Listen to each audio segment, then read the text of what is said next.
Hi friends, Ambadi cooking ചാനലിലേക്ക് സ്വാഗതം. ഇന്ന് ഞങ്ങൾ ചക്ക എരിശ്ശേരി വെക്കാൻ പോവാണ്. ആദ്യം ചക്ക ചെറുതായിട്ട് മുറിച്ച് വെക്കണം. പിന്നെ കുക്കറിൽ ചക്കക്കുരു,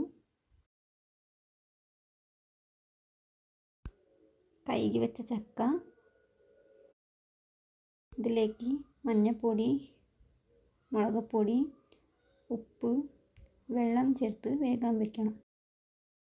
ഒരു ജാറിൽ തേങ്ങ, ചെറുള്ളി, ജീരക, വെള്ളം ചേർത്ത് അരയ്ക്കണം. വേവിച്ച് വെച്ച ചക്കയിൽ അരച്ച് വെച്ച മസാല കറിവേപ്പില ഇട്ട് ഒന്ന് തിളപ്പിക്കണം. എരിശ്ശേരി വറുവിടാനായി ചട്ടിയിൽ വെളിച്ചെണ്ണ, കടുക്, ഉണക്കമുളക്, കറിവേപ്പില ഇട്ട് വറുവിടണം.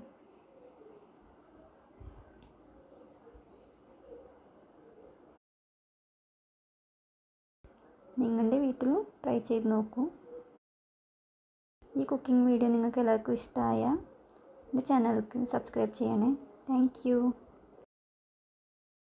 അപ്പോൾ എല്ലാവരും please subscribe, like, share my channel. Thank you.